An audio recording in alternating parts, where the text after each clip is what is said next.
Leon Edwards is fighting Carlos Prates in November. Now, who's going to win this fight? Well, if we're talking about who's going to win this fight, let's take a look at their latest performances, in which Leon Edwards fought Belal Muhammad for a second time, in which Belal Muhammad started off very fast, slammed Leon Edwards on his head in round 2. Belal Muhammad's wrestling and striking was great, and Belal Muhammad won by decision. And after this, Leon Edwards went on to fight Sean Brady, in which Sean Brady landed some great combinations, took control of the whole entire fight, got Leon Edwards in the guillotine, and made him tap in round 4. This will be done. There it is. Wow. Now let's take a look at Carlos Prates' latest performances, in which he fought Ian Gary, in which Ian Gary started off great, landed some great shots and kicks, completely outlanded Carlos Prates, and Ian Gary won by decision.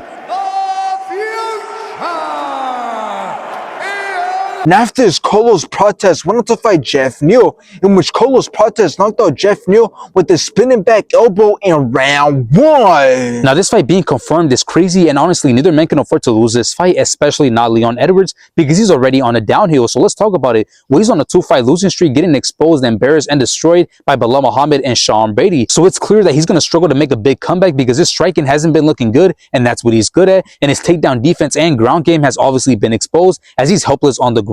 So he's in a really tough position to where if he loses one more time, his career will be truly over, especially if he loses to Carlos Prates, who's a striker. But this fight also means a lot to Carlos Prates, so just because he already lost and got exposed by Ian Gary, that doesn't mean that he can afford to lose this fight, because this fight with Leon Edwards means a lot more than that fight with Ian Gary, as this fight could get him into the top 5 if he manages to come out on top. Meanwhile, that fight with Ian Gary didn't do him no harm besides losing his undefeated winning streak in the UFC. So if Carlos Prates really wants to get close to fighting for that belt, this fight can get him there, and honestly, everything tells me that Carlos Prates is going to get the job done. Now, you might argue that Leon Edwards lost his last 2 fights because those guys decided to wrestle with him, but now that he's fighting Carlos Prates, who's a striker, he now stands a better chance. But I disagree, because Leon Edwards just hasn't been looking confident at all, not even on the feet. And since Carlos Prates loves to come forward and put pressure, I believe he's going to overwhelm Leon, and he's going to have him on the back foot. So if Carlos Prates doesn't end up knocking out Leon Edwards, he's going to end up outlanding him and taking the win by decision. So I got Carlos Prates beating Leon Edwards.